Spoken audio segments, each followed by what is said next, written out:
أعوذ بالله من الشيطان الرجيم بسم الله الرحمن الرحيم فكلوا مما غنمتم حلالا طيبا واتقوا الله إن الله غفور رحيم بسم الله الرحمن الرحيم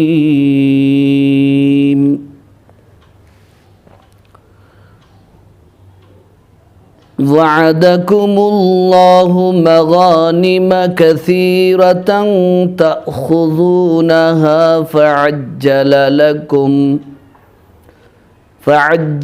لكم هذه وكف أيدي الناس عنكم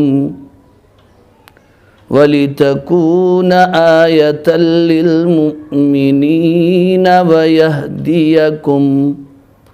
ويهديكم صراطا مستقيما صدق اللہ العلی العظیم۔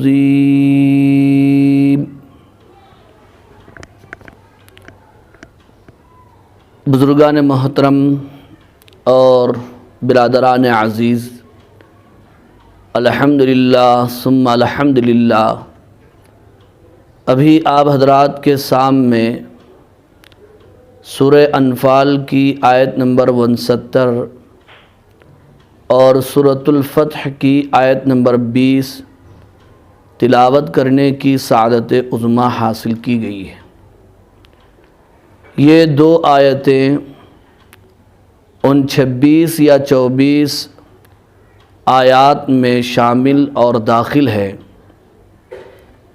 جن پر دشمنان اسلام کو اور مخالفین اسلام کو اعتراض ہے اور اشکال ہے کہ اس جیسی آیات سے دہشت گردی پھیل رہی ہے اور دینی مدارس کے طلباء انتہا پسند بنتے چلے جا رہے ہیں۔ بزرگوں اور عزیز دوستو، آپ حضرات کے سامنے چند دنوں سے نہایت ہی شرح بست کے ساتھ ان 26 یا 24 آیتوں کی تشریح و تفصیل اور اطمینان بخش تشریح پیش کی جا رہی ہے تاکہ سیدھے سادے اور بھولے بھالے لوگ تو صحیح مطلب کیا ہے ان آیات کا وہ جان لے اور سمجھ لے۔ چنانچہ ابھی تلاوت کردہ ان دو آیتوں کا سب سے پہلے آپ کے سامنے ترجمہ پیش ہوگا، پھر اس کے بعد اس کی تشریح اور مخالفین اسلام اور اسی طرح معترضین قرآن کا جواب بھی دیا جائے گا۔ پہلی آیت کریمہ یہ سورۃ الانفال پارہ ہے 10، آیت نمبر ہے 69، اس کا ترجمہ یہ ہے: فَكُلُوا پس تم کھاؤ، مِمَّا غَنِمْتُمْ حَلَالًا طَيِّبًا مال غنیمت کا حلال پاکیزہ مال، وَاتَّقُوا اللَّهَ اور اللہ تعالیٰ سے ڈرتے رہو، ان اللہ غفور الرحیم یقین جانو کہ اللہ تعالیٰ بخشنے والے مہربان ہیں۔ یہ سورۃ الانفال آیت نمبر 69 کا ترجمہ تھا۔ اب آئیے دوسری آیت جو مال غنیمت ہی سے متعلق ہے، جو آج کی ان تلاوت کردہ آیات میں محل اعتراض و اشکال ہے، یہ دوسری آیت کریمہ ہے سورۃ الفتح آیت نمبر 20۔ اس کا ترجمہ بغور سماعت فرمائیے تاکہ آپ کو یہ پتہ چل سکے کہ جو لوگ اعتراض کر رہے ہیں اور سوال اٹھا رہے ہیں ان کا سوال کیا ہے اور ان کا اعتراض کیا ہے، پھر اس کے بعد آپ کو جواب سمجھ میں آئے گا۔ وعدکم اللہ مغانم کثیرہ، اللہ تبارک و تعالی نے تم سے بہت غنیمتوں کا وعدہ کیا ہے، تأخذونہا، جن کو تم حاصل کرو گے، فعجل لکم ہذہ،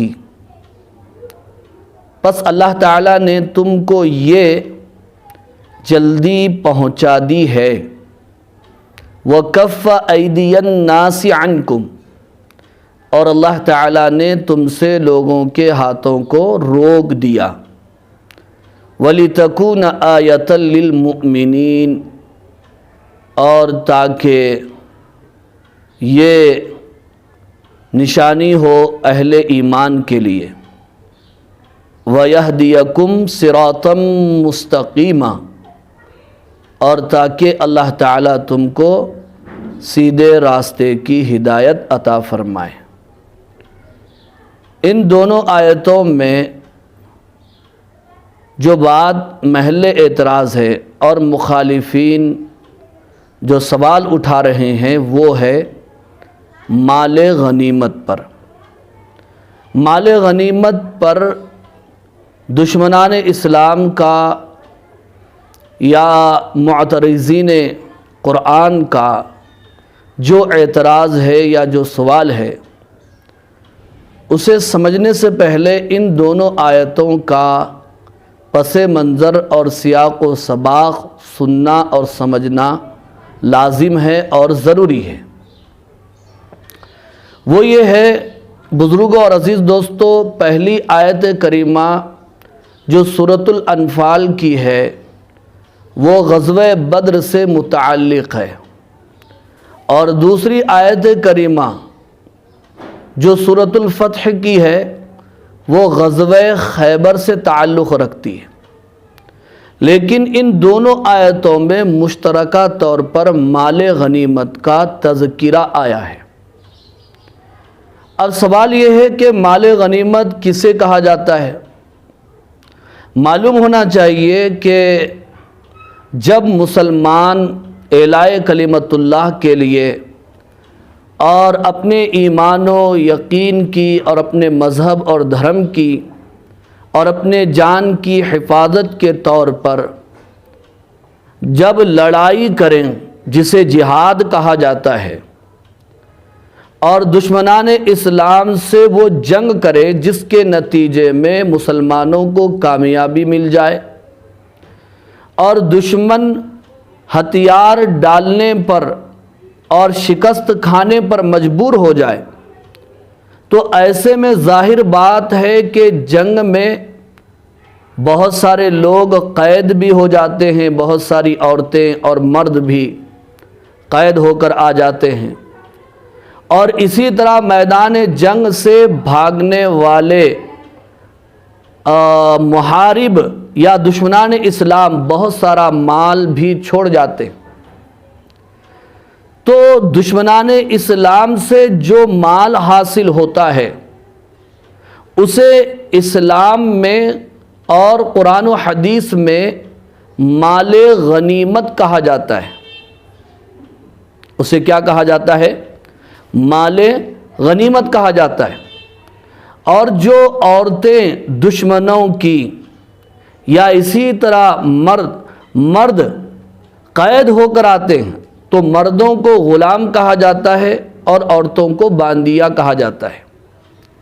یاد رہے کہ لڑائیاں تو دنیا میں ہوتی رہیں گی، کوئی قوم لڑائی سے بچ نہیں سکتی، لیکن اگر لڑائی ہو جائے تو پھر مجھے آپ یہ بتائیے کہ جو لوگ دشمنوں کے ان کے پاس قید ہو کر آ جائیں تو وہ ان دشمنوں کے ساتھ کیا سلوک کریں گے؟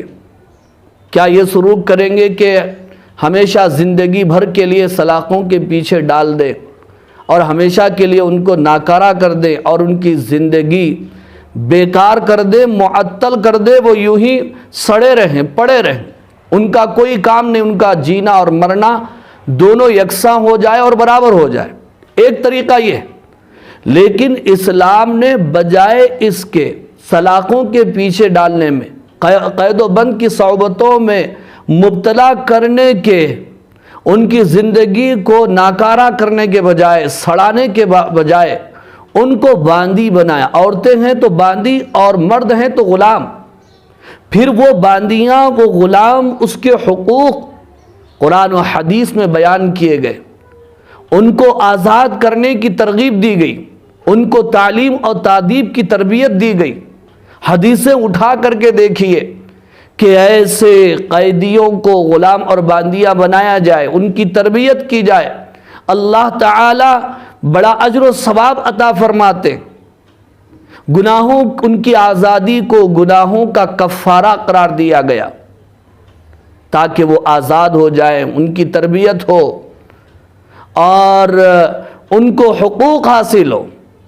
اور دوسرا طریقہ یہ تھا، جیسا کہ ساری دنیا کہتی ہے، کہ ان کو ہمیشہ کے لیے قید و بند کے اندر ڈال دیا جائے، ان کو ٹارچر کیا جائے، آئے دن ان پر ظلم اور ستم کے پہاڑ توڑے جائیں اور ان کو ظلم اور ستم کی چکی میں پیسا جائے، جیسا کہ دنیا کر رہی ہے اور دنیا دیکھ رہی ہے اور جان رہی ہے۔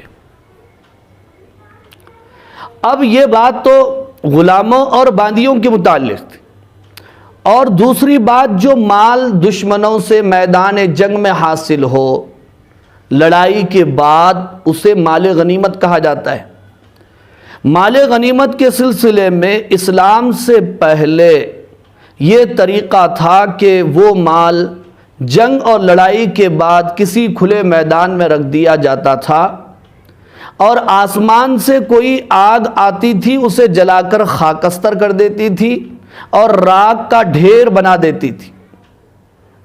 آگ کے آ کر جلانے کا مطلب یہ ہوتا تھا کہ وہ لڑائی اور وہ جنگ اور جہاد اللہ تعالیٰ کے پاس مقبول ہے اور قبول ہو چکا ہے، اور اگر اس کے اندر کچھ کمی بیشی ہوتی تھی یا پھر اس میں کچھ نقص ہوتا تھا تو ایسی صورت میں آسمان سے نہ آگ آتی تھی نہ وہ جلتا تھا، یوں ہی وہ سڑا بڑا رہتا تھا اور خراب ہو جاتا تھا، کچرے میں تبدیل ہو جاتا تھا۔ یہ اسلام سے پہلے تھا۔ لیکن اسلام میں کیا حکم آیا؟ اسلام میں یہ حکم آیا کہ اس طرح جنگ کے نتیجے میں جو مال حاصل ہو وہ مال غنیمت ہے، اور اس مال پر مکمل اختیار حکومت اسلامیہ کا ہوتا ہے، اسلامی حکومت کا ہوتا ہے۔ اسلامی حکومت اس مال کو تقسیم کرتی ہے شریعت کی روشنی میں، قرآن و سنت کی روشنی میں، وہ اس طور پر کہ اس کے 5 حصے بنائے جاتے ہیں۔ ایک حصہ حکومت کے مد میں جمع کر دیا جاتا ہے، بیت المال میں جمع کر دیا جاتا ہے، پھر وہاں سے وہ غریبوں پر خرچ ہوتا ہے، چاہے وہ غریب مسلمان ہو چاہے وہ غریب غیر مسلم ہو، ہر دو رعایا پر، ہر دو عوام پر اسلامی حکومت اس مال کو خرچ کرتی ہے۔ اور بقیہ جو 4 حصے ہوتے ہیں وہ 4 حصے جنگ لڑنے والوں کے درمیان تقسیم کیے جاتے ہیں، چونکہ اس دور میں سپاہیوں کی تنخواہیں نہیں ہوا کرتی تھی، فوجیوں کو مشاہرہ نہیں دیا جاتا تھا، ماہانہ پیسے نہیں دیے جاتے تھے، تو ان کے گھروں کے خرچ کے طور پر یہی رقم تقسیم کی جاتی تھی ان کے درمیان اور ان کے مابین۔ یہ 4 حصے تقسیم کیا جاتے۔ اب یہ اس تفصیل سے 2 باتیں ہمارے سامنے آئیں۔ پہلی بات یہ سامنے آئی کہ مال غنیمت پر حکومت کا اختیار ہوتا ہے اور اس کی نگرانی میں وہ تقسیم کیا جاتا ہے۔ اور دوسری بات یہ آئی کہ وہ مال جو تقسیم ہوتا ہے حکومت کے ذریعے سے ہوتا ہے اور سب کے درمیان تقسیم کیا جاتا ہے، یہ دو باتیں آ گئی۔ اب اس تفصیل میں کسی کو کیا اشکال ہے؟ اب بتائیے کہ دنیا میں جنگیں ہوتی رہیں گی، لڑائیاں ہوتی رہیں گی، دیگر مذاہب میں بھی لڑائیوں کا تذکرہ ہے، لوگ تو ایک دوسرے سے لڑتے رہیں گے، جنگ کرتے رہیں گے۔ میرا سوال ہے ان سے کہ اگر تم کو اس طرح تمہاری جیت ہو جائے اور کامیابی تم کو مل جائے تو پھر ملنے والے مال کا تم کیا کرو گے؟ یا پھر دشمن کے قیدی تمہارے پاس آ جائے اور تم دشمنوں کے مردوں کو اور عورتوں کو قید کر لو تو تم کیا کرو گے؟ اسلام میں تو یہ تفصیل ہے کہ قیدیوں کے ساتھ یہ حسن سلوک کیا جائے، ان کی تربیت ہو، ان کی تعلیم ہو، ان کے حقوق ہو۔ یہاں تک کہ آپ صلی اللہ علیہ وسلم نے فرمایا آقاؤں سے کہ غلام کو وہی کھلاؤ جو تم کھاتے ہو اور غلاموں کو وہی پہناؤ جو تم پہنتے ہو۔ پھر مال غنیمت یہ بھی اگر حاصل ہو تو اس کے کیا طریقے ہیں آپ کے پاس؟ اسلام نے تو اس کی تفصیل بتا دی ہے۔ اب اس تفصیل کے سننے کے بعد آپ اگلی بات سنیے کہ ان دونوں آیتوں میں جو مال غنیمت کا تذکرہ ہے، جسے ہم مال غنیمت کہتے ہیں، اسے دشمنان اسلام اور معترضین اسلام لوٹ مار کا نام دیتے ہیں۔ مال غنیمت کو کیا کہتے ہیں؟ کہ یہ لوٹ مار ہے۔ جہاد کو دہشت گردی کا نام دے دیا اور مال غنیمت کو لوٹ مار کا مال قرار دے دیا۔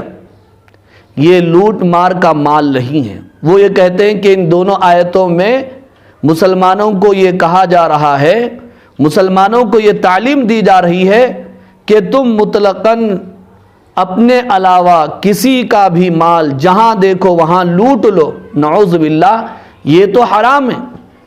مسلمان کسی کا بھی مال جبراً اور غصب کر کے یا چوری کر کے ہرگز نہیں لے سکتا، اس کے لیے حرام ہے، چاہے جس کا وہ مال لے رہا ہے وہ مسلمان ہو یا غیر مسلم ہو یا کسی اور مذہب کا ماننے والا، اس کا مال نہیں لے سکتا۔ وہ لوٹ مار میں آئے گا، وہ تو ڈاکہ زنی ہوگی، وہ تو چوری ہوگی، وہ تو غصب کرنا ہوگا، اور اسلام میں یہ ساری چیزیں حرام ہیں۔ یہ تفصیلات بھی پڑھ کر دیکھیے۔ وہ مال غنیمت ہے، لوٹ مار کا مال نہیں ہے، لیکن یہ باور کیا جاتا ہے کہ بھئی یہ مال غنیمت ہے اور مسلمانوں کو تعلیم دی جا رہی ہے کہ جس کا چاہے اس کا مال جہاں چاہے تم لے لو، لوٹ مار کر لو۔ نہیں، اسلام میں تو یہ کہا گیا کہ کوئی کسی کی زمین نہیں لے سکتا، ایک بالش نہیں لے سکتا۔ اگر ایک بالش بھی زمین لے گا تو کل قیامت کے دن اللہ تبارک و تعالی جو حدیث کے مفہوم میں ہے، کئی وزنی چیزوں کو، آسمان اور زمینوں کو مجھے یاد آ رہا ہے، گلے کے اندر توغ بنا کر کے ڈال دیں گے۔ حدیث کے مفہوم میں ایک پیسہ اگر کوئی کسی کا کھائیں گے تو اس کی 40 نمازیں یا 40 دن تک اس کی نمازیں مقبول نہیں ہوں گی۔ تو مطلقاً اسلام میں دوسروں کے مال کو لوٹنے کا کیسے حکم دیا جاتا ہے؟ یہ تو مال غنیمت ہے جو دشمنوں سے مجبوراً لڑا جا رہا ہو، اپنی حفاظت کے طور پر، اعلاء کلمت اللہ کے طور پر، قیام امن و امان کے طور پر اور ختم فساد کے لیے، اس میں دشمنوں سے جو حاصل ہو اس کا یہ حکم ہے، اسی کو مال غنیمت کہا جاتا ہے۔ وہ لوٹ مار کا مال نہیں ہے۔ لہٰذا ان دونوں آیتوں میں جہاں آیا ہے، ایک آیت اس میں سے غزوہ بدر سے متعلق رکھتی ہے جو پہلی آیت کریمہ ہے، فَكُلُوا مِمَّا غَنِمْتُمْ حَلَالًا طَيِّبًا، لہٰذا مسلمانوں مال غنیمت کا مال تمہارے لیے حلال ہے، پاکیزہ ہے، تم اسے کھا سکتے ہو۔ وَاتَّقُوا اللَّهَ، اللہ سے ڈرو، کسی پر ظلم نہ کرو۔ ان اللہ غفور الرحیم، اللہ بخشنے والے مہربان ہے۔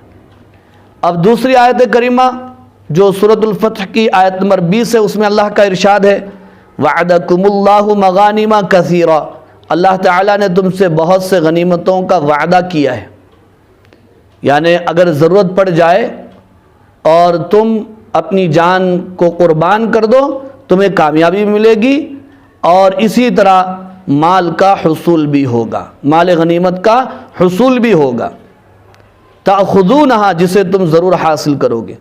فعجل لکم ہادی، بہرحال اب اللہ نے تمہارے لیے اس مال غنیمت کو جلد پہنچا دیا ہے، یعنی خیبر کے موقع پر یہ آیت اتری ہے تو خیبر سے جو ہے مال حاصل ہوا تھا۔ پھر آگے فرمایا کہ اللہ نے کیسے پہنچایا مال غنیمت کو، وَكَفَّ أَيْدِيَ النَّاسِ عَنْكُمْ، اللہ تعالیٰ نے لوگوں کے ہاتھوں کو تم سے روک دیا۔ خیبر کے باشندوں کے دلوں میں مسلمانوں کا رعب ڈال دیا گیا، جس کی وجہ سے انہوں نے لڑائی کے بجائے شکست قبول کر لی اور اس طرح مسلمان کامیاب ہو گئے۔ وَلِتَكُونَ آیَةً لِلْمُؤْمِنِينَ، تاکہ اس چیز کو اللہ تعالیٰ مومنوں کے لیے نشانی بنائیں کہ جس طرح یہ وعدہ اللہ نے پورا فرمایا اگلے وعدے بھی اللہ پورے فرمائیں گے۔ وَيَهْدِيَكُمْ صِرَاطًا مُسْتَقِيمًا، تاکہ تم کو صراط مستقیم کی ہدایت دے۔ صراط مستقیم سیدھا راستہ، صحابہ اکرام تو سیدھا راستے ہی پر وہ قائم تھے۔ مفسرین بیان فرماتے ہیں یہاں پر صراط مستقیم سے مراد توکل علی اللہ ہے اور ایمان مراد ہے کہ اللہ تعالیٰ ان کے ایمان میں اور توکل میں زیادتی فرمائیں گے اور اضافہ فرمائیں گے۔ بہرحال دعا فرمائیے اللہ تعالیٰ سے، اللہ تعالیٰ ہمیں صحیح فہم نصیب فرمائے۔